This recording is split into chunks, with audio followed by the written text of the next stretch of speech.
If your business already has Microsoft 365, an IT provider, and you think your Essential 8 Maturity Level 2 assessment is basically a formality, I want to stop you right there. After running these assessments with defence SMEs across Australia, we see the same 5 gaps almost every single time. Let's get into them. Here's the thing most people miss about the jump from ML1 to ML2. It's not about adding more controls. It's about whether the controls you already have are applied consistently, everywhere, with evidence to prove it. ML1 tolerates gaps. ML2 doesn't. Gap 1, MFA, that isn't actually enforced. Almost every business has MFA switched on. Almost none of them have it enforced consistently. Maybe it's not applied through conditional access. Maybe service accounts or shared mailboxes are quietly excluded because they don't support it. At ML2, those exceptions aren't acceptable, and basic MFA isn't enough either. Session hijacking bypassed MFA in 3 out of 4 business email compromise cases last year. You need phishing-resistant MFA, applied everywhere. Gap 2, patch management that's reactive, not governed. Most SMEs patch, just not on a time frame and not with proof.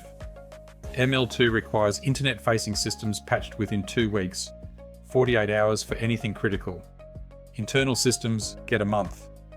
If your patching only happens when IT gets around to it, that's a fail. And a policy document isn't evidence. You need logs and records showing it actually happened, on time, every time. Gap 3, privileged access that's poorly segmented.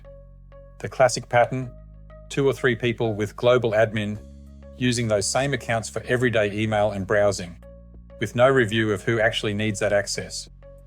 ML2 wants admin accounts, separated from standard accounts, access granted on demonstrated need, and regular formal review.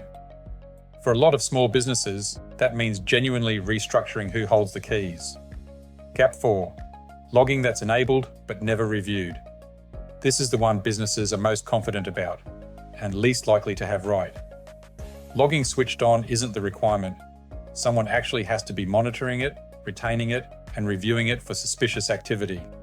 If logs are generated but nobody's looking at them, that's not a working control.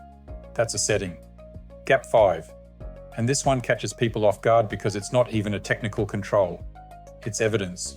Screenshots of MFA enforcement, patch reports with remediation dates, access reviews, log monitoring records. Assessors don't just want to hear you have strong controls, they want to see it. In a compliance context, a control you can't evidence is a control you don't have. And building that evidence package isn't a one-off task. It has to be maintained. None of these 5 gaps are insurmountable. Most businesses with decent IT support can close all of them within a structured engagement, but they won't close themselves by running a checklist over your existing setup. If you're heading toward a DISP application or an Essential 8 assessment and you're not sure exactly where you stand, that's exactly where we start with clients. 2 ways to take the next step. Book a strategy call with our team, no sales pitch, just a straight read on where you sit, or start with our free DISP quick start assessment to get a baseline and a prioritised gap list. I'm Andrew from DefencIQ. See you in the next one.